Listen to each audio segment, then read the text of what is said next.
चलिए, तो Indian polity के अंतर्गत हम स्टेट की बात कर रहे थे, राज्यों की बात कर रहे थे, और इसमें अभी तक हमने राज्य विधानमंडल को हमने प्रारंभ कर लिया था। राज्य विधानमंडल को हम समझ रहे थे, इसी को आगे बढ़ाना है। तो आज सभी लोग टाइटल डालेंगे राज्य का विधानमंडल, और पीछे अभी तक जितना मैंने अनुच्छेद करवाया है एक बार उसको रिकॉल कर देता हूं, उसके बाद आगे यहां पर बढ़ेंगे, ठीक है ना। तो टॉपिक आज का क्या होगा? राज्य का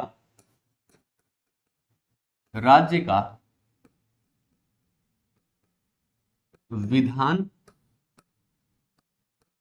मंडल, ठीक है ना। राज्य के विधानमंडल की चर्चा परिचर्चा हम लोग कर रहे थे, इसी को आगे हम बढ़ाने वाले हैं। इससे पहले अभी तक हमने क्या क्या कर लिया है, आइए एक बार इसको शॉर्ट में समझते हैं।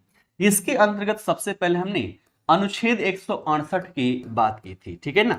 इसके अंतर्गत सबसे पहले हमने अनुच्छेद 168 की बात की थी, और अनुच्छेद 168 में राज्यों के विधानमंडलों के गठन की चर्चा की गई है। यानी कि राज्यों में जो विधानमंडल है, कई राज्यों में आपको एक सदनीय, तो कई राज्यों में आपको द्विसदनीय विधानमंडल देखने को मिलेंगे। जहां कहीं भी एक सदनीय विधानमंडल होगा, वहां पर राज्यपाल और विधानसभा को मिलाकर उस राज्य के विधानमंडल का निर्माण होगा। वहीं अगर वैसे राज्य जहां पर द्विसदनीय विधानमंडल देखने को मिलती है, वहां पर राज्यपाल, विधानसभा और विधान परिषद, इन तीनों को मिलाकर उस राज्य के विधानमंडल का गठन होगा। अगर हम बात कर ले कितने राज्यों में एक सदनीय विधानमंडल है, तो भारत में वर्तमान में 28 राज्य है। इन 28 राज्यों में से 22 ऐसे राज्य है जहां पर एक सदनीय विधानमंडल, जबकि 6 ऐसे राज्य है जहां पर द्विसदनीय विधानमंडल देखने को मिल जाता है, जैसे कि आंध्र प्रदेश, तेलंगाना, बिहार, उत्तर प्रदेश, महाराष्ट्र और कर्नाटक। ये 6 ऐसे राज्य है जहां पर वर्तमान में आपको द्विसदनीय विधानमंडल देखने को मिल जाती है। तो अनुच्छेद 168 की हमने चर्चा की थी, जहां पर राज्यों के विधानमंडल के गठनों की चर्चा देखने को मिल जाती है। उसके पश्चात अनुच्छेद 169 की हमने बात किया था। अनुच्छेद 169 में क्या है, तो देखिएगा, हमने अभी अभी देखा कि कई राज्य ऐसे हैं जहां पर विधान परिषद है, तो कई राज्यों में विधान परिषद नहीं है। तो ये होना और ना होना, यानी कि किसी राज्य में अगर विधानमंडल है ना, विधान परिषद है, तो विधान परिषद की समाप्ति कैसे की जाएगी, या फिर अगर किसी राज्य में विधान परिषद नहीं है तो विधान परिषद का गठन कैसे किया जाएगा, इसकी चर्चा परिचर्चा देखें तो अनुच्छेद 169 में आपको देखने को मिलेगी। और ये चाहे उस राज्य में विधान परिषद का गठन करना हो, या विधान परिषद है तो उसका उत्साजन करना हो, अवोल्यूशन करना हो, या उसकी समाप्ति करनी हो, ये शक्ति जो है वो संसद के पास है। ये हमने अनुच्छेद 169 के तहत देखा हुआ था। उसके पश्चात हमने एक अनुच्छेद 170 की चर्चा परिचर्चा की थी, और अनुच्छेद 170 की बात कर ले तो इसमें विधानसभाओं की संरचना की बात की गई है कि किसी राज्य में विधानसभा की संरचना क्या होगी। तो ध्यान में रखिएगा, प्रत्येक राज्य का जो विधानसभा है, उस राज्य की जो प्रादेशिक निर्वाचन क्षेत्र जो बने होते हैं, वहां से प्रत्यक्ष निर्वाचन के माध्यम से सदस्य चुनकर आते हैं। और इन सदस्यों की हम बात करें तो इन सदस्यों में कम से कम संख्या 60 होनी चाहिए, और अधिकतम संख्या यहां पर 500 होनी चाहिए, 500 से ज्यादा नहीं। यानी कि यहां पर हम बात कर लें तो कम से कम 60 और ज्यादा से ज्यादा 500 सदस्य यहां पर होने चाहिए। यह है आपकी विधानसभा की संरचना। बिहार में हमने देखा था यहां पर 243 सदस्य की संख्या देखने को मिल जाती है। उसके पश्चात अनुच्छेद 171 की हमने बात की थी। अनुच्छेद 171 की बात कर ले तो यहां पर विधान परिषद की चर्चा देखने को मिलती है, और यहां पर विधान परिषद की संरचना क्या होगी, इसकी चर्चा परिचर्चा यहां पर देखने को मिल जाती है। यानी कि यहां पर क्या कहा गया है, तो अनुच्छेद 171 में कहा गया है कि विधानसभा के जितने भी सदस्य होंगे, उन कुल सदस्यों की संख्या के एक तिहाई सदस्यों की संख्या आपकी विधान परिषद में होनी चाहिए। एक तिहाई से अधिक नहीं होगा। लेकिन अगर हम देखें तो कई जगहों पर आप देखेंगे कि यहां पर क्या है, संख्या बहुत कम है, तो कम से कम भी यहां पर निर्धारित किया गया है। यानी कि कम से कम 40 सदस्य और ज्यादा से ज्यादा उस राज्य के विधानसभा के कुल सदस्यों की संख्या के एक तिहाई सदस्यों की संख्या होनी चाहिए। और ये जो वर्णन किया गया है ये आपको अनुच्छेद 171 में देखने को मिलता है। बिहार के संदर्भ में देखें तो वहां पर विधान परिषद में सदस्यों की संख्या जो रखी गई है वो 75 रखी गई है। ये बातें ध्यान में रखिएगा। इसके पश्चात हमने अनुच्छेद 172 की चर्चा की थी, और अनुच्छेद 172 की बात करें तो अनुच्छेद 172 में राज्य विधानमंडलों की अवधि की चर्चा की गई है। राज्य विधानमंडलों में दो चीजें, एक विधान सभा और दूसरी विधान परिषद। विधानसभा की बात करें तो इसको समय से पूर्व भी विघटित किया जा सकता है, लेकिन अगर यह समय से पूर्व विघटित नहीं होती है तो जिस दिन इसका प्रथम अधिवेशन होगा उस प्रथम अधिवेशन से अगले 5 वर्षों तक इसका कार्यकाल रहेगा, है ना। तो इसकी अवधि कितनी है, 5 वर्ष तक। लेकिन आपातकाल अगर प्रवर्तन में हो तो ऐसी स्थिति में संसद जो है इसकी अवधि 1 वर्ष तक, एक बार में 1 वर्ष तक बढ़ा सकती है। लेकिन अगर आपातकाल समाप्त हो जाता है तो ऐसी स्थिति में जो यहां पर 1 वर्ष बढ़ाया गया था इसकी अवधि 1 वर्ष नहीं, ज्यादा से ज्यादा 6 महीने हो सकती है, उससे ज्यादा यहां पर नहीं होगी। वही विधान परिषद की बात कर ले तो विधान परिषद का विघटन नहीं होता है। इसके 1/3 सदस्य जो है ये प्रति 2 वर्षों पर निवृत्त हो जाते हैं, और फिर 1/3 सदस्य जो है वो प्रति 2 वर्ष पर यहां पर लाए जाते हैं। तो 1/3 सदस्य जो है ये प्रति 2 वर्ष पर निवृत्त हो जाते हैं। ठीक है, उसके बाद हमने अनुच्छेद 173 की बात की थी, और अनुच्छेद 173 जो है यहां पर हमने राज्य के विधानमंडलों की सदस्यता, अगर कोई व्यक्ति चाहता है तो उसके लिए अर्हताएं क्या होनी चाहिए, क्वालिफिकेशंस क्या होनी चाहिए, इसकी चर्चा परिचर्चा अनुच्छेद 173 के अंतर्गत देखने को मिलती है। 2 कंडीशंस हैं, सबसे पहला भारत का नागरिक होना चाहिए, दूसरी कंडीशन क्या है कि अगर वो विधानसभा का सदस्य बनना चाहता है तो उसकी आयु कम से कम 25 वर्ष, और जबकि विधान परिषद का सदस्य बनना चाहता है तो उसकी आयु कम से कम 30 वर्ष पूरी हो जानी चाहिए। इतनी चर्चा परिचर्चा हमने अभी तक पिछली कक्षाओं में कर लिया है। आशा करता हूं सबका बेहतर तरीके से रिवीजन हो गया होगा। ठीक है, अब आइए इसके आगे से हम चर्चा परिचर्चा करते हैं, और आज हम देखेंगे अनुच्छेद 174। ठीक है, तैयार है सब लोग, बड़े अनुच्छेद 174 की चर्चा परिचर्चा करें। अभी तक जितना भी हमने किया था अनुच्छेद 168, 69, 70, 71, 72, 73, यानी कि ये 6 अनुच्छेद जो है हमने पिछली कक्षाओं में किया था और बेहतर तरीके से हमने समझा भी था। इसको मैंने रिवीजन भी करवा दिया। बढ़े आगे, चलिए धीरे धीरे सभी लोग उपस्थित हो रहे हैं। सबको पता है कि क्लास की टाइमिंग है ना 9 बजे है, और मैंने ऐप से नोटिफिकेशन नहीं भेजा, ऐप से तो गया ही होगा, साथ ही साथ मैसेज के माध्यम से भी आप सभी को नोटिफिकेशन भेजा हुआ था कि पॉलिटी की क्लास जो है वो आज से सुबह 9 बजे हो चुकी है। लेकिन फिर भी अगर आप लोग उपस्थित नहीं हुए तो ये तो आप लोगों की महानता है। ठीक, आइए अब आगे बढ़ते हैं। अब हम समझने वाले हैं अनुच्छेद 174। 173 तक हमने चर्चा परिचर्चा कर ली है। अब आइए बात करते हैं अनुच्छेद 174 के।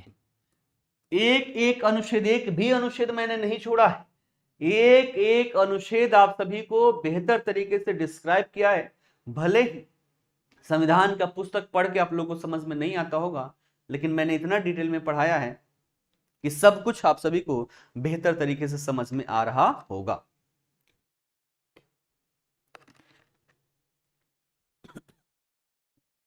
ठीक है, अब आइए बात करें अनुच्छेद 174 की। तो अनुच्छेद 174 में राज्य के विधानमंडल के जो सत्र है माफ कीजिएगा, सत्र, सत्रावसान और विघटन की चर्चा परिचर्चा की गई है। ठीक है ना, सत्र, सत्रावसान व विघटन, इसकी चर्चा परिचर्चा आपको अनुच्छेद 174 में देखने को मिलती है। किसका, तो राज्य विधानमंडल का। माफ कीजिएगा, मौसम परिवर्तन के कारण थोड़ा सा तबीयत नासाज हो जाता है। अगर अंग्रेजी में इसको देखें अनुच्छेद 174 को, तो इसमें हम क्या समझ सकते हैं कि इसमें sessions of the state legislature, prorogation and dissolution जो है इसके बारे में चर्चा परिचर्चा आपको अनुच्छेद 174 में देखने को मिलती है। ये अधिकार किसके पास है, तो ध्यान रखिएगा, ये अधिकार जैसे केंद्र में हमने देखा था ये अधिकार राष्ट्रपति के पास था, वैसे ही राज्यों के संदर्भ में ये अधिकार जो है ये राज्यपाल के पास देखने को मिलता है। यानी कि अनुच्छेद 174 कहता है कि राज्यपाल समय समय पर राज्य विधानमंडल के जो सदन है, या फिर इसमें देखें तो 2 सदन है, तो 2 सदनों में से प्रत्येक सदन को ऐसे समय है ना, ऐसे समय और ऐसे स्थान पर जो वह ठीक समझे अधिवेशन के लिए आहूत करेगा, है ना, अधिवेशन के लिए आहूत करेगा। तो अनुच्छेद 174 राज्यपाल को यह अधिकार देता है कि राज्यपाल समय समय पर राज्य विधानमंडल के दोनों सदन, है ना, या फिर प्रत्येक सदन को ऐसे समय और ऐसे स्थान पर जो वो उचित समझे, जो वो ठीक समझे, अधिवेशन के लिए आहूत करेगा। लेकिन यहां पर ध्यान देने योग्य ये बातें हैं कि इसके मध्य में, जैसे कि एक सत्र की अंतिम बैठक चल रही हो और दूसरा सत्र जो है उसका प्रारंभ करना हो, यानी कि उसकी प्रथम बैठक, इन दोनों की जो नियत तारीख होगी ना, इस नियत तारीख के मध्य में 6 महीने से ज्यादा का गैप नहीं होगा। ये बातें ध्यान में रखिएगा। तो राज्यपाल को यह शक्ति प्रदान करता है कि वो समय समय पर राज्य विधानमंडलों के लिए ये ऐसे स्थान, ऐसे समय पर जो ठीक समझे वहां पर अधिवेशन के लिए आहूत करेगा। लेकिन उसके एक सत्र की अंतिम बैठक और आने वाले सत्र का प्रथम बैठक का जो नियत तारीख होगा उसके मध्य में 6 महीने का अंतर नहीं होना चाहिए। ये आपको अनुच्छेद 174 में देखने को मिल जाता है। साथ ही साथ दूसरी बात ये भी है, ये क्या है, ये तो हमने सत्र की हमने बात कर ली कि सत्र कैसे यहां पर होंगे। सत्र करवाने का, सत्र को आहूत करने का अधिकार राज्यपाल के पास है। लेकिन दो शब्द और भी है, सत्रावसान और विघटन। इसके संदर्भ में किसको पावर है, तो इसके संदर्भ में भी राज्यपाल के पास ही शक्तियां देखने को मिलती है ना। आगे हम देखें तो अनुच्छेद 174 का उपखंड 2 कहता है कि राज्यपाल समय समय पर, है ना, दोनों सदनों की या किसी सदन का सत्रावसान कर सकेगा, है ना, सत्रावसान कर सकेगा। ये किसके पास अधिकार है, राज्यपाल के पास। तो ये दोनों सदनों का भी सत्रावसान कर सकता है या फिर किसी एक सदन का भी सत्रावसान करने का अधिकार रखता है। आगे बात कर ले यहां पर विघटन की, तो विघटन अभी अभी हमने देखा कि विघटन केवल विधानसभा का होगा, विधान परिषद का नहीं होगा। तो राज्यपाल समय समय पर विधानसभा का विघटन कर सकेगा। तो आशा करता हूं तीनों टर्म के बारे में अनुच्छेद 174 में क्या कही गई है, आशा करता हूं आप लोग बेहतर तरीके से समझ गए होंगे। फिर से रिकॉल करता हूं कि सत्रों का आहूत करने का अधिकार राज्यपाल के पास है ना, सत्रावसान करने का भी राज्यपाल के पास अधिकार है और विधानसभा का विघटन करने का भी अधिकार राज्यपाल के पास है। विधान परिषद का विघटन नहीं होता है। क्लियर है अनुच्छेद 174। आइए अब आगे बढ़े, अनुच्छेद 175 की बात करें। तो आइए अनुच्छेद 175 में देखते हैं कि अनुच्छेद 175 में क्या व्याख्याएं की गई है। अनुच्छेद 175, ठीक है ना, ये भी देखिएगा। अभी हम राज्यपाल की शक्तियों में ही देख रहे हैं, ये भी राज्यपाल के पास शक्ति थी और यहां पर भी अनुच्छेद 175 में भी राज्यपाल की शक्तियां ही दिखाई देती। यानी कि किसी सदन, है ना, यहां पर विधान सभा हो सकती है, विधान परिषद हो सकती है, या दोनों सदनों में, एक साथ दोनों सदनों में अभिभाषण करने का और संदेश भेजने का राज्यपाल का जो अधिकार है उसकी चर्चा परिचर्चा आपको अनुच्छेद 175 में देखने को मिलती है। तो हम ऐसे लिख सकते हैं सदन, ठीक है, सदन का मतलब दोनों समझिएगा, क्या क्या, विधानसभा, विधान परिषद या सदनों। सदनों का मतलब दोनों को एक साथ, क्योंकि कई राज्यों में एक सदनीय आपकी विधानमंडल है तो कई राज्यों में द्विसदनीय विधानमंडल है। तो यहां पर यह बात ध्यान में रखना है। तो सदन या सदनों में अभिभाषण करने का, ठीक है ना, यहां पर अभिभाषण, इसके लिए अंग्रेजी शब्द जो है वो क्या है, एड्रेस, ठीक है ना, ठीक है, नहीं ये तो पता हो गया ना, यहां पर एड्रेस ये होगा, ठीक है। तो अभिभाषण करने का और साथ ही साथ उनको संदेश भेजने का अधिकार जो है वो किसके पास है, राज्यपाल के पास है। और इसका चर्चा परिचर्चा जो है वो आपको अनुच्छेद 175 में देखने को मिलती है, ठीक है ना। एड्रेस का स्पेलिंग भी आप लोग सही से लिख लीजिएगा, ADDRESS, एड्रेस यानी कि अभिभाषण, संबोधित करना, है ना। इसके लिए सही शब्द जो होगा वो होगा संबोधित करना, लेकिन यहाँ पर अभिभाषण शब्द का प्रयोग किया गया है। वो ट्रांसलेशन वाले हैं जो वकील लोग थे ना, संविधान मूल रूप से लिखा गया कहाँ, अंग्रेजी में, ठीक है ना, अंग्रेजी में संविधान लिखा गया। उसके पश्चात इसको अन्य भाषाओं में ट्रांसलेट करने की जिम्मेदारियां जो थी वो वकील लोगों को दिया गया और उन्होंने जबरदस्त तरीके के यहाँ पर इतना बढ़िया ट्रांसलेशन कर दिया कि ऊपर ऊपर से उड़ जाता है, ठीक है ना। तो यहां पर अभिभाषण है ना, अंग्रेजी देखिए एड्रेस, जिसका अगर सही मतलब निकाले तो क्या होता है, संबोधित करना, ठीक है। तो ये बातें ध्यान रखेगा, इसकी चर्चा परिचर्चा अनुच्छेद 175 में देखने को मिल जाता है, ठीक। अब ये क्या कहती है, अब इसमें भी देखिएगा अनुच्छेद 175 का उपखंड 1 क्या कहता है ना। अनुच्छेद 175 का उपखंड ये क्या कहता है, कहता है कि राज्यपाल विधानमंडल के किसी एक सदन में, ठीक है, लाइन समझिएगा, राज्यपाल जो है वो विधानमंडल के किसी एक सदन में या एक साथ दोनों सदनों में अभिभाषण कर सकेगा। यानी कि चाहे तो अकेले अकेले पहले आपका राज्य सभा में कर सकता है, या फिर राज्य है ना, माफ कीजिएगा राज्यसभा तो केंद्र में आ जाएगा, विधानसभा में या फिर विधान परिषद में कर सकता है, या एक साथ चाहे तो दोनों सदनों में अभिभाषण कर सकेगा। और इस प्रयोजन के लिए वो चाहेगा, उसका मतलब मन ये होगा कि जितने भी लोग हो है ना, सदस्य जो हो वो वहां पर उपस्थित हो, ऐसा वो अपेक्षा कर सकेगा। यही व्याख्या जो है आपको अनुच्छेद 175 में देखने को मिलती है। तो किसी एक सदन में या फिर दोनों सदनों में एक साथ अभिभाषण करने का अधिकार जो है वो राज्यपाल को अनुच्छेद 175 देता है, ठीक है। उसके पश्चात देखिएगा आगे हम बढ़े, अनुच्छेद 176, अनुच्छेद 176, अनुच्छेद 176 क्या कहता है समझने का प्रयास कीजिएगा। ये कहता है ना, ये व्याख्या करता है राज्यपाल के विशेष अभिभाषण की, है ना। यहां पर शब्द क्या है, राज्यपाल का विशेष अभिभाषण, ठीक है ना। तो ये राज्यपाल के विशेष अभिभाषण की चर्चा परिचर्चा जो है वो आपको अनुच्छेद 176 में देखने को मिलता है। यहां पर क्या है, अभिभाषण, और यहां पर क्या है, विशेष अभिभाषण, यानी कि special address by the governor, ठीक है ना। अब आइए दोनों में अंतर समझते हैं, केंद्र के संदर्भ में मैंने समझाया है तो समझने में ज्यादा समय नहीं लगेगा।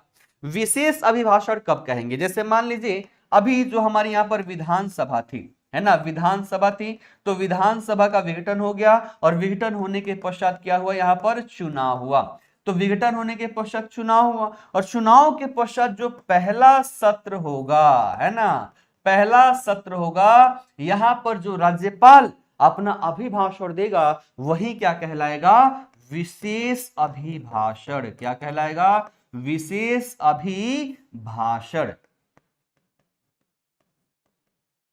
ठीक है ना, special address by the governor. ये बातें समझ में आ गई। इसके साथ साथ प्रत्येक वर्ष भी आपका सत्र स्टार्ट होगा, है ना, प्रत्येक वर्ष, और प्रत्येक वर्ष का जो पहला सत्र होगा, प्रत्येक वर्ष का जो पहला सत्र होगा, यहां पर भी राज्यपाल जो है वो विशेष अभिभाषण देगा। ये बातें समझ में आ गई।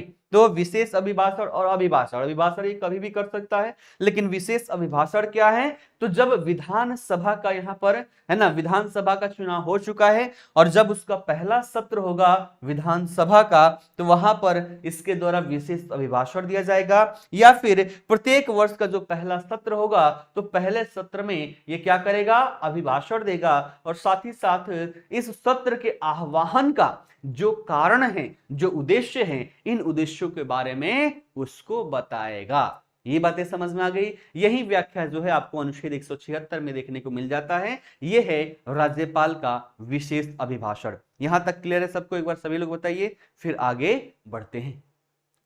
क्लियर सबको अनुच्छेद 176 तक? चलिए सभी लोग कमेंट करके बताएं, फिर आगे बढ़ते हैं। मजा आ रहा है ना, सब कुछ अच्छे से समझ में आ रहा है ना, एकदम आसान भाषा में इसको समझाने का प्रयास कर रहा हूं।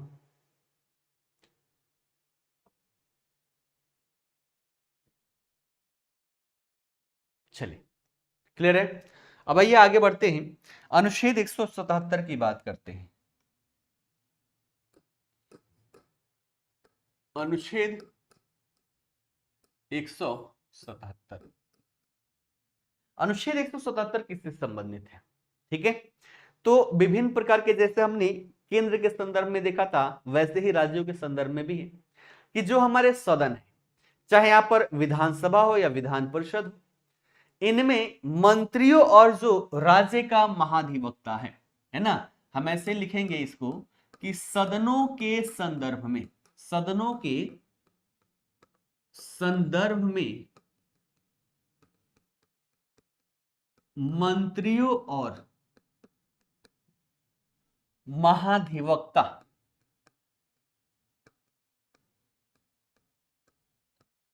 के अधिकार, है ना, हम ऐसे समझ सकते हैं कि सदनों के संदर्भ में जो हमारे मंत्री हैं और साथ ही साथ राज्य का जो महाधिवक्ता, केंद्र में हमने देखा था महान्यायवादी, वैसे ही आपको राज्य में एडवोकेट जनरल भी दिखाई देता है। तो right to ministers and advocate general as respect the house, यानी कि सदनों के संदर्भ में मंत्रियों और महाधिवक्ता के क्या अधिकार हैं, उन अधिकारों की चर्चा परिचर्चा आपको अनुच्छेद 177 में देखने को मिल जाता है। अब देखिएगा, मैं द्विसदनीय जो आपके राज्य है उनको लेकर चल रहा हूं। जैसे मान लीजिए हम यहाँ पर बिहार की चर्चा कर लें, है ना, बिहार की हम बात करें तो बिहार में आपके द्विसदनीय है, यानी कि आपका विधान सभा भी है ना, विधान सभा भी है, तो यहाँ पर आपके विधान परिषद भी है, ठीक है ना, विधान परिषद भी है।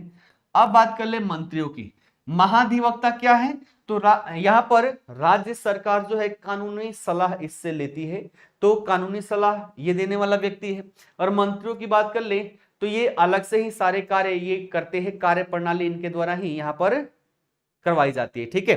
तो मंत्री और महाधिवक्ता, अब मंत्री जो होते हैं वो विधानसभा के भी हो सकते हैं, विधान परिषद के भी हो सकते हैं, ठीक है। कानून जब भी बनाए जाएंगे तो जो भी बहस किया जाएगा वो आपके विधानसभा में किया जाएगा, विधान परिषद में भी किया जाएगा। तो ऐसी स्थिति में जो मंत्री और महाधिवक्ता हैं इनको ये अधिकार है कि ये दोनों सदनों की जो कार्यवाही, दोनों सदनों की कार्यवाही में बैठक में ये क्या कर सकते हैं, भाग ले सकते हैं। जो बहस हो रही उस बहस में बोल सकते हैं।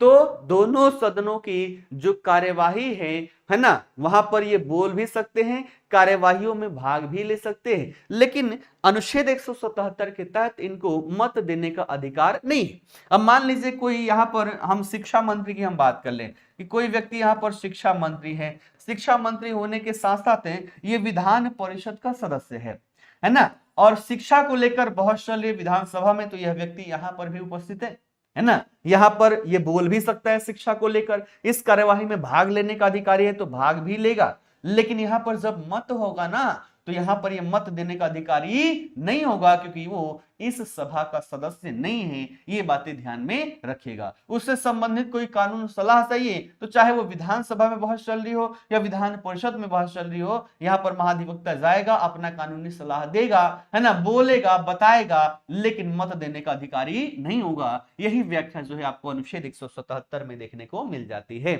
यानी कि जो भी मंत्री होंगे हमारे या राज्य का महाधिवक्ता होगा, ये दोनों सदनों की कार्यवाही में बोल सकते हैं, भाग ले सकते हैं, लेकिन इस आधार पर ये वहां पर मत देने के अधिकारी नहीं होंगे। ये बातें ध्यान में रखिएगा। तो ये था आपका अनुच्छेद 177। ठीक, अब आइए आगे हम बढ़ते हैं। तो 177 के पश्चात अब जो टॉपिक है, टॉपिक का नाम बदल जाता है। यानी कि अब राज्य के जो हम विधानमंडल की हम चर्चा तब से कर रहे हैं, इसके अधिकारी कौन कौन से, ऑफिसर्स कौन कौन से हैं, अब ये चर्चा परिचर्चा हमें यहां पर करना है।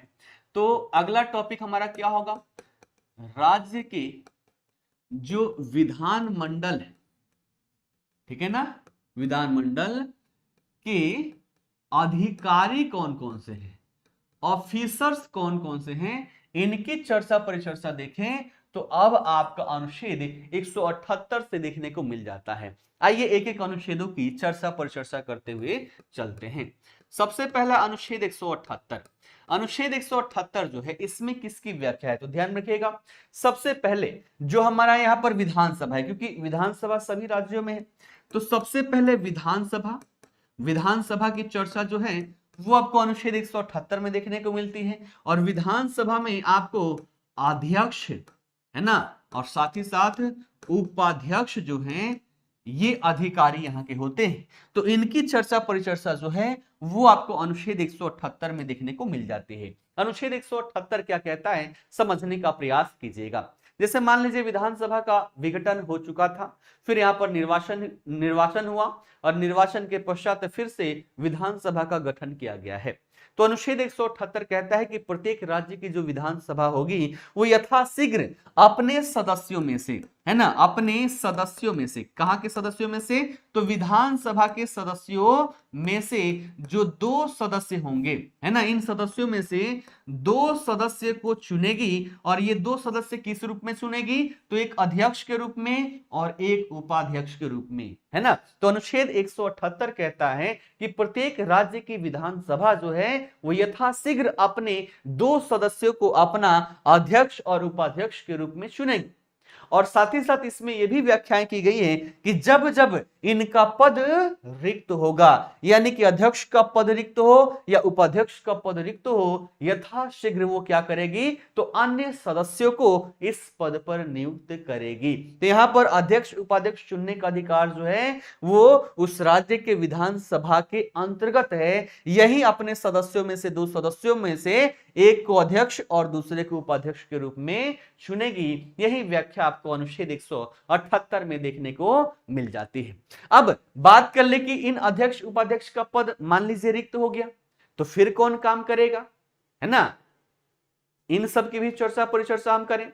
या फिर यहां पर अध्यक्ष उपाध्यक्ष है, अगर ये अपना पद त्याग कर दें तो कैसे करेंगे, या फिर इनको पद से भी तो हटाया जा सकता है, तो कैसे हटाया जा सकता है, इन सब की व्याख्या की बात कर ले तो अगले अनुच्छेद में आपको देखने को मिलेगा। यानी कि अनुच्छेद 179 में ये जो आपके राज्य विधानमंडल के अध्यक्ष और उपाध्यक्ष हैं, यानी कि विधानसभा के जो यहां पर अध्यक्ष हैं या यहां पर उपाध्यक्ष है, ठीक है ना, इनके पद की अगर रिक्ति हो जाए तो क्या होगा, ठीक है, या फिर ये पद भी तो त्याग कर सकते हैं।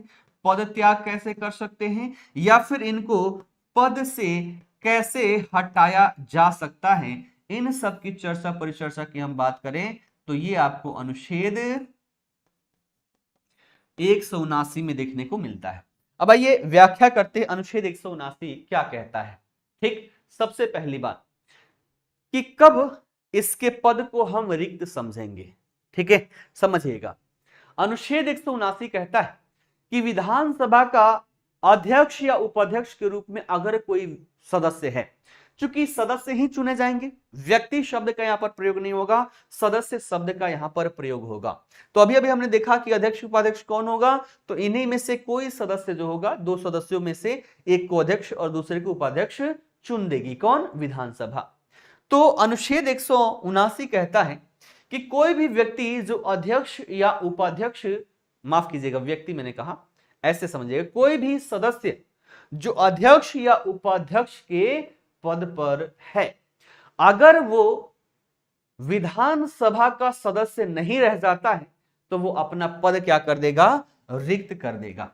ठीक है, तो रिक्त करने के लिए शर्त क्या है, चूंकि हमने यहां पर अनुच्छेद 178 में देखा कि विधानसभा जो है वो अपने सदस्यों में से एक व्यक्ति को अध्यक्ष या उपाध्यक्ष चुनेगी, लेकिन उस व्यक्ति की सदस्यता ही समाप्त हो जाए तो ऐसी स्थिति में वह व्यक्ति जो होगा वो अपने पद को रिक्त कर देगा। यानी कि मान लीजिए यहां पर हम बात कर लें, है ना, किसी व्यक्ति का क्या एग्जांपल ले, जो हमारा एग्जांपल चलते रहता है, ठीक है ना, नाम क्या था उसका, मंगरुआ।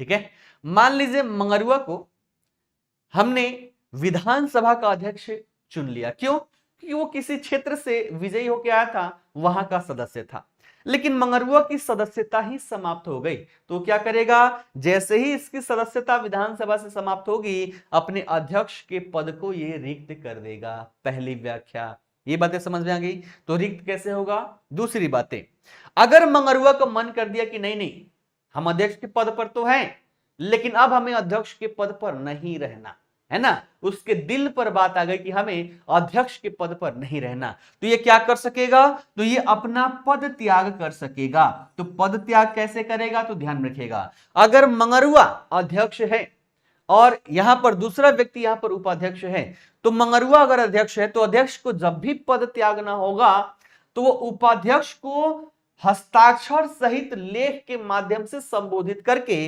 अपना पद त्याग कर सकेगा।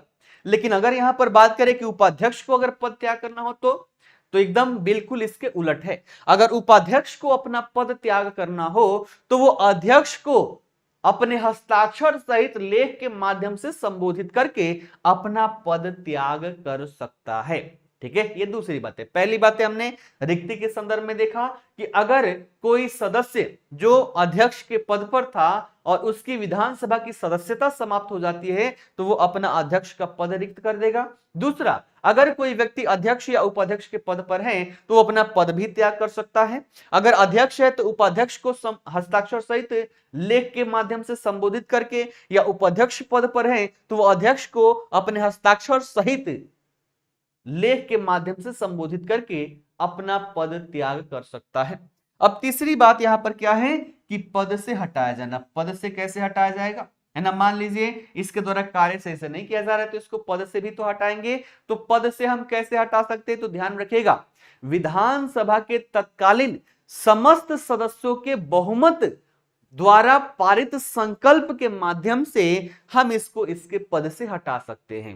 यानी कि विधानसभा में उस समय जितने भी सदस्य हैं उन सदस्यों के द्वारा बहुमत से हम अगर संकल्प पारित कर दें तो संकल्प पारित करने के साथ ही इसको पद से हटाया जा सकता है। लेकिन इसके लिए ध्यान रखिएगा, ऐसा संकल्प तब तक वैलिड नहीं माना जाएगा जब तक ऐसा संकल्प पारित करने से 14 दिन पूर्व, है ना, 14 दिन पूर्व इसको सूचना ना दी गई हो। यानी कि इसको अगर हटाना है ना, हटाने के लिए 14 दिन पहले इसको सूचना दे दी जाएगी कि अध्यक्ष महोदय हम आपको हटाने की प्रक्रिया पारित करने वाले हैं।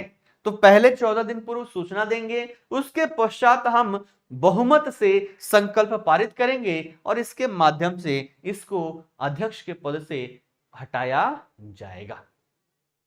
क्लियर, ये बातें समझ में आ गई। तो आशा करता हूं अनुच्छेद 179 भी आप सभी को बेहतर तरीके से समझ में आ गई होगी कि कैसे अध्यक्ष का पद रिक्त होगा, कैसे वो अपना पद त्याग कर सकेगा, या फिर कैसे उसके पद से उसको जबरदस्ती हटाया जाएगा।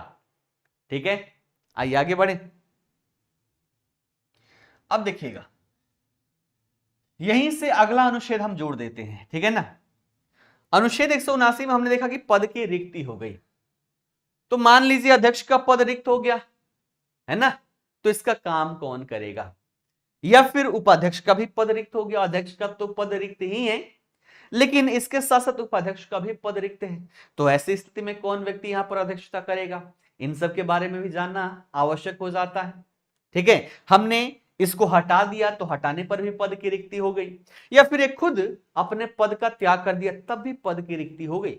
तो ऐसी स्थिति में कौन व्यक्ति जो है यहां पर इस सदन का अध्यक्षता करेगा। ऐसा थोड़ा ना है कि सदन ही हम समाप्त कर देंगे, नहीं, जो यहाँ पर सत्र चल रहे वो सत्र तो चलते रहने चाहिए। तो इसके स्थान पर कौन काम करेगा, इसकी अगर हम बात करें तो इसकी व्याख्या जो है वो आपको अनुच्छेद 180 में देखने को मिल जाता है। तो आइए अनुच्छेद 180 की हम चर्चा करते हैं कि अनुच्छेद 180 में क्या चर्चा परिचर्चा की गई है। ठीक है, तो अनुच्छेद 180 में वर्णन किस चीज का है, तो मान लीजिए अध्यक्ष का पद यहां पर रिक्त हो गया, तो अध्यक्ष के पद के जो कर्तव्य है, इन पदों के कर्तव्यों का पालन कौन करेगा। तो पालन करने की शक्ति किसके पास होगी, उपाध्यक्ष के पास होगी। लेकिन दूसरी स्थिति यह भी है कि अध्यक्ष का पद भी रिक्त हो गया और उपाध्यक्ष का भी पद रिक्त हो गया। तो ऐसी स्थिति में कोई अन्य व्यक्ति जो है वो अध्यक्ष के पद का जो पदभार है इसको संभालेगा। तो कौन व्यक्ति होगा, आइए इसकी चर्चा परिचर्चा हम करते हैं। तो अनुच्छेद 180 का उपखंड 1 जो है, उपखंड 1 क्या कहता है ना, आराम से समझिएगा, बेहतर तरीके से समझिएगा। अनुच्छेद 180 का उपखंड ये कहता है कि जब अध्यक्ष का पद रिक्त हो जाता है, ठीक है ना, सबसे पहली बात कि जो अध्यक्ष है, ठीक है ना, अध्यक्ष का पद जो है ये पद यहां पर रिक्त हो जाता है। तो ऐसी स्थिति में क्या होगा, जो उपाध्यक्ष होगा ये अध्यक्ष के पदों के कर्तव्यों का निर्वहन करेगा, है ना, कर्तव्यों का निर्वहन करेगा। ठीक है, जब भी अध्यक्ष के पद का रिक्त होगा जब भी अध्यक्ष का पद रिक्त होगा तो उपाध्यक्ष जो है वो अध्यक्ष के पद के कर्तव्यों का निर्वहन करेगा। लेकिन सिचुएशन ये आ गई कि अध्यक्ष का पद भी रिक्त है और उपाध्यक्ष का पद जो है ये भी रिक्त है। ऐसी स्थिति में कौन व्यक्ति होगा, है ना, कौन होगा जो अध्यक्षता यहां पर करेगा? चलिए सभी लोग बताइएगा कमेंट करके। ये प्रश्न आप सभी से पूछता हूं कि ऐसी स्थिति में किस व्यक्ति के द्वारा अध्यक्षता किया जाएगा? सभी लोग कमेंट करके बताएं।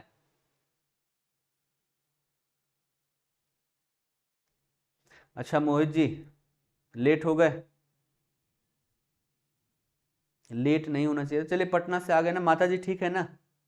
माता जी बेहतर है ना पहले से?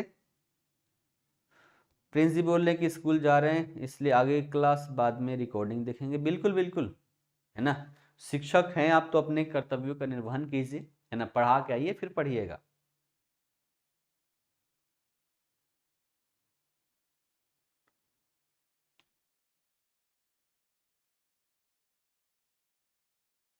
अच्छा प्रवीण जी कहना है कि अगर दोनों एक साथ त्यागना चाहेगा तो कैसे संबोधित करेगा, है ना, किसको किससे संबोधित करेगा? देखिएगा दोनों एक साथ तो नहीं करेंगे, ठीक है, पहले अध्यक्ष करेगा फिर यहां पर उपाध्यक्ष करेगा।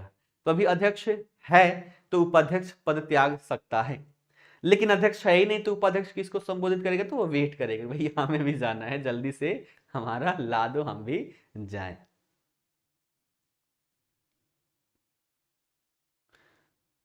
चलिए कंज ये कहना है राज्यपाल जिसको नियुक्त करेगा, बिल्कुल। प्रवीण जी का कहना है कि विधानसभा से नियुक्ति करेगा राज्यपाल, बिल्कुल सही जवाब है। ऐसी स्थिति में जब अध्यक्ष का पद रिक्त हो और उपाध्यक्ष का भी पद रिक्त हो तो ऐसी स्थिति में उस सभा का, किसकी हम बात कर रहे हैं? तो अध्यक्ष की बात कर रहे हैं, यानी कि हम विधानसभा की बात करें तो ऐसी स्थिति में राज्यपाल विधानसभा के किसी अन्य सदस्य को जिसे इस पद का कार्यभार सौंपे उस व्यक्ति के द्वारा अध्यक्ष के पद के कर्तव्यों का निर्वहन किया जाएगा। ये बातें समझ में आ गई? तो जब भी किसी विधान सभा के अध्यक्ष का पद रिक्त हो तो उपाध्यक्ष उसके कर्तव्यों का निर्वहन करेगा। लेकिन विधान यहां पर देखें तो अध्यक्ष का पद रिक्त होने के साथ साथ उपाध्यक्ष का भी पद अगर रिक्त हो तो ऐसी स्थिति में राज्यपाल उस सदन के किसी सदस्य को अध्यक्ष के कर्तव्यों के निर्वहन के लिए उसको जिम्मेदारियां सौंप सकता है और वही व्यक्ति वहां पर अध्यक्षता करेगा। ये बातें समझ में आ गई? तो ये तो यहां पर रिक्ति के संदर्भ में है। एक शब्द और भी तो हो सकता है, यहां पर हमने रिक्त की बात कर ली, लेकिन अब बात कर ले कि वो रिक्त नहीं है, वो अनुपस्थित है, किसी कारण से अनुपस्थित हो गया, है ना, बीमार पड़ गया हो या हॉस्पिटल में हो या देश के बाहर हो। तो अगर वो व्यक्ति अनुपस्थित हो जाता है, ठीक है, तो पहले तो वही शर्त होगा कि अध्यक्ष अगर अनुपस्थित रहता है तो उपाध्यक्ष जो है ये उसके कर्तव्यों का निर्वहन करेगा। लेकिन एक साथ अगर दोनों अनुपस्थित हैं तब कौन व्यक्ति होगा जो इसके कर्तव्यों का निर्वहन करेगा? ये दूसरा प्रश्न है। फटाफट सभी लोग कमेंट करके बताइएगा कि ऐसी स्थिति में, है ना, जब दोनों अनुपस्थित हो तब कौन व्यक्ति अध्यक्ष के कर्तव्यों का निर्वहन करेगा? इसका जवाब दीजिए, है ना। अनुपस्थिति की स्थिति में क्या समान कार्य किया जाएगा या फिर कुछ अलग है? बताएं सभी लोग, मैं वेट कर रहा हूं। चलिए गलत बताएंगे तो ऐसा थोड़ा ना कि मुर्गा बना दूंगा। ऑफलाइन में इसीलिए बुला रहा हूं कि आइए ऑफलाइन में और फिर बनाते हैं मुर्गा, फिर पता चलेगा, ठीक है ना।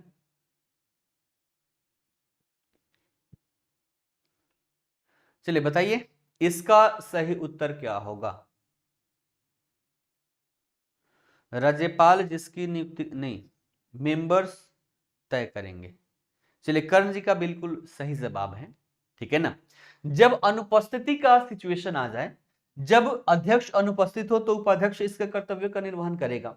लेकिन अगर दोनों अनुपस्थित रहते हैं तो ऐसी स्थिति में अब राज्यपाल नहीं, है ना, ऐसी स्थिति में राज्यपाल नहीं बल्कि विधानसभा के द्वारा किसी व्यक्ति को अवधारित किया जाएगा, है ना। मंगरुआ वहां पर बैठा हुआ था, सबने बोला कि रे मंगरुआ उठ उठ उठ, दोनों के दोनों अनुपस्थित हैं, चल जब तक अनुपस्थित है तब तक तुम अध्यक्ष के कर्तव्यों का निर्वहन करो।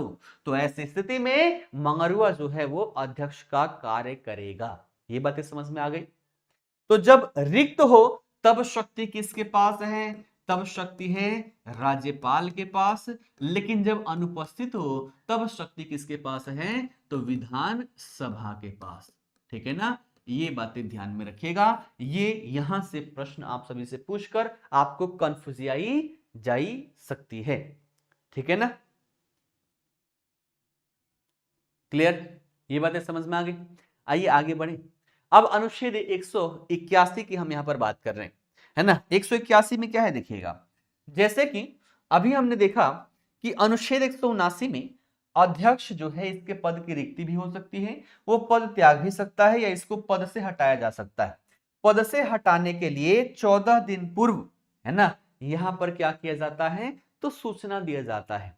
तो जब अध्यक्ष या उपाध्यक्ष के, है ना, अध्यक्ष या उपाध्यक्ष को उसके पद से हटाने का कोई संकल्प अगर विचाराधीन हो, अभी फाइनल नहीं हुआ है, अभी संकल्प विचाराधीन हो, तो ऐसी स्थिति में अध्यक्ष और उपाध्यक्ष जो होते हैं ये पीठासीन नहीं होते हैं। ऐसी व्याख्या जो है वो आपको अनुच्छेद 181 में देखने को मिल जाती है। तो आइए हम बात करें अनुच्छेद 181 क्या कहता है। ठीक है ना, अनुच्छेद 181 तो ध्यान रखिएगा, जब भी अध्यक्ष ये क्या कहता है कि अगर किसी अध्यक्ष को हटाने के लिए संकल्प पारित हो या फिर किसी उपाध्यक्ष को हटाने के लिए संकल्प पारित हो, तो ऐसी स्थिति में, है ना, ऐसी स्थिति में वह व्यक्ति जो है वो पीठासीन नहीं होगा, है ना, पीठासीन नहीं होगा।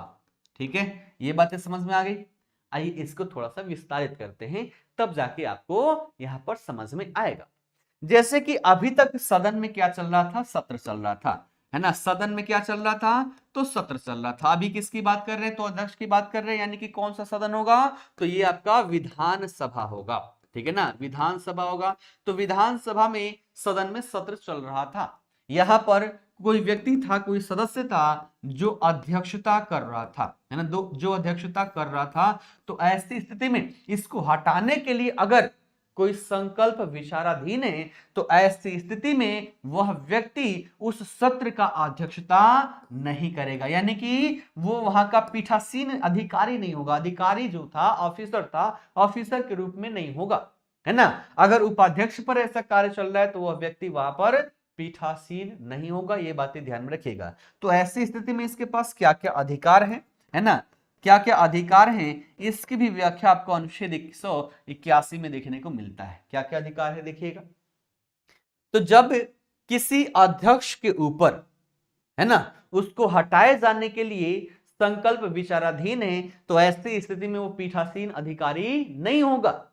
अगर वहां पर कोई बैठक चल रही है, ठीक है ना, वहां पर कोई, उस सदन में कोई बैठक चल रही है, तो इस बैठक में ये उपस्थित रहेगा, है ना, यानी कि इस बैठक में ये भाग ले सकेगा, लेकिन यहाँ के अधिकारी के रूप में नहीं, अध्यक्ष के रूप में नहीं, एक सदस्य के रूप में। क्यों? क्योंकि जो अध्यक्ष होता है वो इसी सदन का सदस्य में से किसी व्यक्ति को अध्यक्ष चुना जाता है।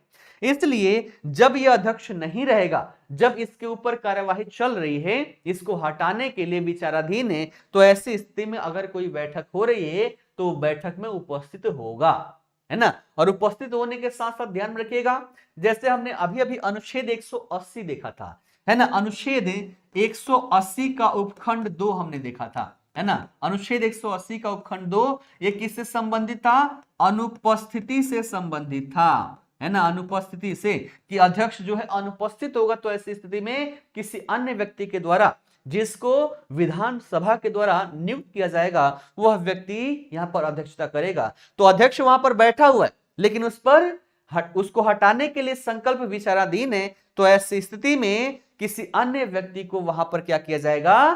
तो बैठा दिया जाएगा। अन्य कब आएगा? तो जब उपाध्यक्ष यहां पर नहीं होगा। तो इस सिचुएशन हमेशा क्रमबद्ध तरीके से ध्यान रखना है कि जब अध्यक्ष पर संकल्प विचाराधीन है, तो ऐसी स्थिति में इसको हम अनुपस्थित मानेंगे, और अनुपस्थित मानकर जो उपाध्यक्ष होगा उसके द्वारा अध्यक्षता किया जाएगा। है ना, लेकिन ये भी अगर अनुपस्थित है तो किसी तीसरे व्यक्ति के द्वारा किया जाएगा। ये बातें यहां पर देखने को मिलती है। अब और क्या क्या अधिकार है इसके संदर्भ में, इसको तो अध्यक्ष को विधानसभा में बोलने का भी अधिकार है। अगर किसी पर, है ना, किसी बात पर बहस चल रही है तो वहां पर इसको बोलने का भी अधिकार है ना, उसके कार्यवाहियों में भाग लेने का भी अधिकार है, और साथ ही साथ अगर वोट देना हो कहीं पर तो प्रथमतः वोट वो दे सकता है। लेकिन अध्यक्ष के पद पर रखते हुए जो उसके पास शक्ति थी, यानी कि जब मत बराबर हो रहा है ना, 50-50 का सिचुएशन आ गया, किसी पर वोटिंग हो रही है और वहां पर मत बराबर हो गया, तो ऐसी स्थिति में अध्यक्ष का वोट जो होता है वो महत्वपूर्ण, है ना, एक निर्णायक वोट होता है, ये अधिकार इसके पास नहीं होगा। यानी कि जब उसके ऊपर उसको हटाने के लिए संकल्प विचाराधीन है तो ऐसी स्थिति में वो बैठक में भाग ले सकता है, बैठक में बोल सकता है, कार्यवाहियों में भाग ले सकता है। वोट की बात करें तो पहले वोट कर सकता है, लेकिन 50-50 की स्थिति में इसको वोट देने का अधिकार नहीं है। क्लियर? ये आपको अनुच्छेद 180 में, अनुच्छेद 181 में व्याख्या देखने को मिलती है। ठीक है, क्लियर? तो आशा करता हूं अनुच्छेद 181 भी आप सभी को समझ में आ गया होगा। अब आइए हम बात करते हैं अनुच्छेद 182 की। ठीक है ना, अनुच्छेद 182। अभी तक हम विधानसभा की बात कर रहे थे, 182 से विधानसभा के स्थान पर अब विधान परिषद की हम चर्चा परिचर्चा करेंगे। यानी कि जिस राज्य में विधान परिषद है वहां पर विधान परिषद के लिए जो अधिकारी होंगे कौन कौन से, तो आपके सभापति होंगे, है ना, और सभापति के साथ साथ उप सभापति होंगे। ठीक है, तो इसके लिए क्या व्याख्या यहां पर की गई है, तो देखिएगा अनुच्छेद 182 कहता है ना, अनुच्छेद 182 क्या कहता है कि विधान परिषद जो होगी, है ना, विधान परिषद वाला प्रत्येक राज्य, 6 राज्य है, ध्यान रखिएगा। तो अनुच्छेद 182 कहता है कि विधान परिषद वाले प्रत्येक राज्य की विधान परिषद जो होगी वो यथाशीघ्र अपने 2 सदस्यों को एक सभापति और दूसरा उप सभापति के रूप में नियुक्त करेगी। सेम चीजें वही है जो विधानसभा में था। तो विधान परिषद क्या करेगी, यथाशीघ्र अपने सदस्यों में से 2 सदस्यों को चुनेगी और उसमें से एक को सभापति और दूसरे को उप सभापति बना देगी। जब जब ये पद रिक्त होगा तब तब सेम कंडीशंस के आधार पर अन्य सदस्यों को उस सभापति और उप सभापति के रूप में नियुक्त करती रहेगी। ये व्याख्या आपको अनुच्छेद 182 में देखने को मिलता है। ठीक है, अब आइए अनुच्छेद 183 की हम बात कर लें। अनुच्छेद 183 क्या कहता है? ठीक है, जैसे हमारा विधानसभा के संदर्भ में था वैसे यहां पर भी बढ़ते हुए चलना है। जैसे वहां पर अध्यक्ष उपाध्यक्ष को पढ़ने के पश्चात हमने ये पढ़ा था कि उनका पद कैसे रिक्त होगा, है ना, वो पद त्याग कैसे करेंगे या फिर उनको पद से कैसे हटाया जाएगा, सेम यहां पर भी है ना। अगर कोई व्यक्ति सभापति उप सभापति है तो उसके पद का, है ना, उसका पद जो है पद रिक्त कैसे होगा, है ना, या फिर वो अपना पद त्याग कैसे करेगा, है ना, या फिर उसको पद से कैसे हटाया जाएगा, हटाया जाना। अगर इसकी चर्चा परिचर्चा देखें तो आपको अनुच्छेद 183 में देखने को मिल जाता है। सेम कंडीशंस वही है जो आपके विधानसभा में थे, है ना। जैसे देखिएगा इसकी अगर हम व्याख्या करें तो कैसे, अभी हमने देखा कि विधान परिषद जो है अपने सदस्यों में से एक सदस्य को सभापति और दूसरे को उप सभापति के रूप में नियुक्त किया। अब मान लीजिए वह व्यक्ति, वह सदस्य, है ना, वह सदस्य जो विधान परिषद का सदस्य था लेकिन इसकी सदस्यता क्या हो गई, समाप्त हो गई। सदस्यता क्या हो गई, समाप्त हो गई। तो ऐसी स्थिति में ये सभापति हो या उप सभापति हो, ये अपना पद क्या कर देगा, अपना पद रिक्त कर देगा। एक कंडीशन समझ में आ गई। दूसरी बात यहां पर करें पद त्याग।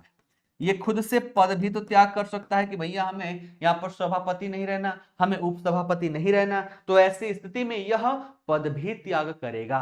तो पद कैसे त्याग करेगा, सेम वही कंडीशन।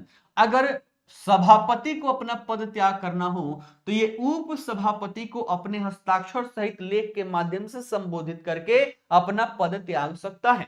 वहीं अगर उपसभापति की बात कर ले, अगर उपसभापति अपना पद त्याग करना चाहता है तो ये सभापति को अपने हस्ताक्षर सहित लेख के माध्यम से संबोधित करके अपना पद त्याग कर सकता है। वहीं पद से हटाने की बात करें, है ना, पद से हटाने की बात करें तो हटाने के लिए वही है 14 दिन पूर्व हमें सूचना देना है, और सूचना देने के पश्चात विधान परिषद के तत्कालीन जितने भी वहां पर सदस्य होंगे उन सदस्यों के द्वारा बहुमत से पारित संकल्प के माध्यम से सभापति उपसभापति को इसको उसके पद से हटाया जा सकेगा। तो 14 दिन पूर्व सूचना देना अनिवार्य है। अगर सूचना नहीं दी जाती और संकल्प पारित कर दिया जाता है तो इसको इनवैलिड माना जाएगा। ये व्याख्या आपको अनुच्छेद 183 में देखने को मिल जाता है। ठीक है, आइए आगे बात करें अनुच्छेद 184 की, कि अनुच्छेद 184 यहां पर क्या व्याख्या करता है। अनुच्छेद 184 क्या व्याख्या करता है। ठीक है, देखिएगा सेम वही जैसे विधानसभा में हमने बढ़ा वैसे ही विधान परिषद में भी हम यहां पर बढ़ेंगे। अब मान लीजिए सभापति है ना, सभापति है, सभापति का पद रिक्त हो गया तो ऐसी स्थिति में इसका जो कर्तव्य है ना, इसका कर्तव्य जो है, कर्तव्यों का निर्वहन कौन करेगा, उपसभापति करेगा। उपसभापति का भी पद अगर रिक्त हो गया तो ऐसी स्थिति में कोई अन्य व्यक्ति जो है अन्य व्यक्ति के द्वारा इसके पद का निर्वहन किया जाएगा। इसी की व्याख्या आपको अनुच्छेद 184 में देखने को मिलती है। आइए थोड़ा सा व्याख्यायित करते हैं। ठीक, देखिएगा, मान लीजिए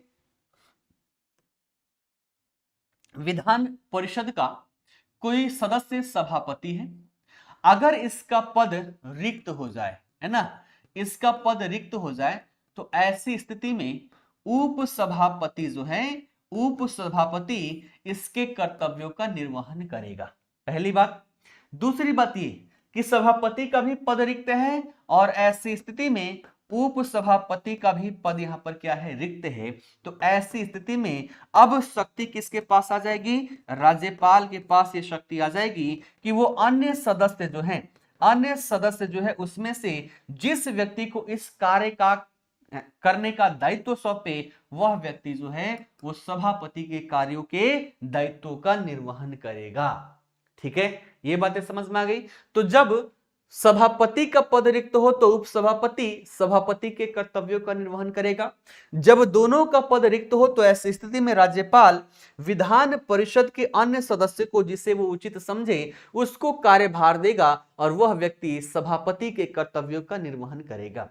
ये क्या हो गया, रिक्त। यहां पर भी अनुपस्थित की बात आएगी, है ना, कि कोई यहां पर मान लीजिए सभापति यहां पर अनुपस्थित हो जाता है तो अनुपस्थित होने की स्थिति में अब किसके पास शक्ति आ जाएगी, तो शक्ति आ जाएगी आपकी विधान परिषद के हाथों में, है ना, विधान परिषद जो है उसके हाथों में चली जाएगी। जैसे विधान सभा में था वैसे ही विधान परिषद में आपको देखने को मिलेगा। तो ये 184 का उपखंड 1 है और उपखंड 2 जो है ये अनुपस्थिति की बात करता है। उपखंड 1 जो है ये रिक्ति की बात करता है और उपखंड 2 जो है ये अनुपस्थिति की बात करता है कि अगर सभापति अनुपस्थित रहता है तो उपसभापति सभापति के कर्तव्य का निर्वहन करेगा। अगर दोनों ही अनुपस्थित रहते हैं तो ऐसी स्थिति में विधान परिषद के द्वारा जिस व्यक्ति को नामित किया जाए कि यह व्यक्ति सभापति के कर्तव्यों का निर्वहन करेगा, उस व्यक्ति के द्वारा सभापति के कर्तव्यों का निर्वहन किया जाएगा। तो अनुपस्थिति की स्थिति में शक्ति जो है वो विधान परिषद के हाथों में है और रिक्ति के संदर्भ में ये शक्ति जो है ये राज्यपाल के हाथों में है।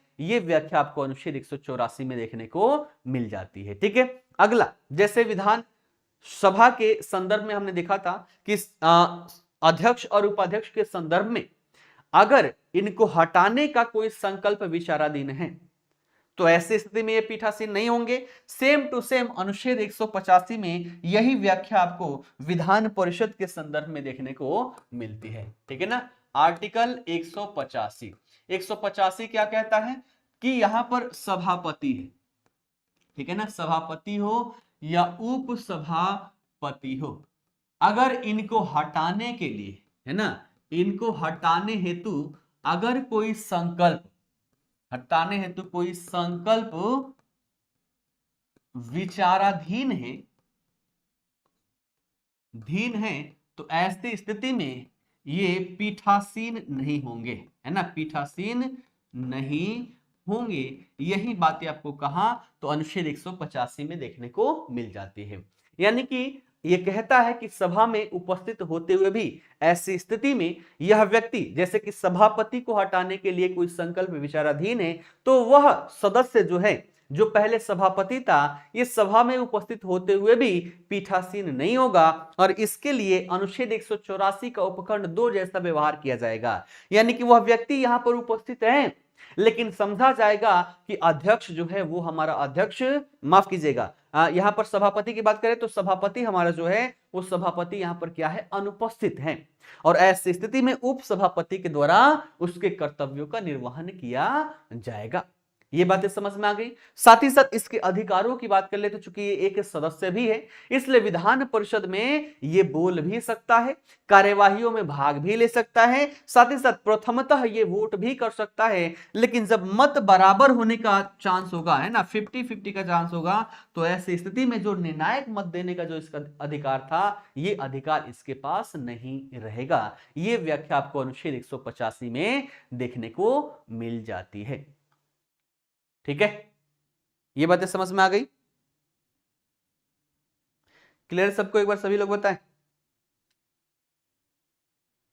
ठीक है, चलिए, यही तक हमारे लिए महत्वपूर्ण था। बाकी अनुच्छेद 186 की बात कर ले, है ना, 186 की बात कर ले तो ये इनके वेतन व भत्ते की चर्चा करता है ना। अनुच्छेद 186 जो है वो अध्यक्ष और उपाध्यक्ष तथा सभापति और उपसभापति के वेतन और भत्ते की चर्चा परिचर्चा यहाँ पर देखने को मिलती है। और अनुच्छेद 187 जो है वो जो हमारी विधान मंडल है, विधान मंडल के सचिवालय की व्याख्या करता है ना।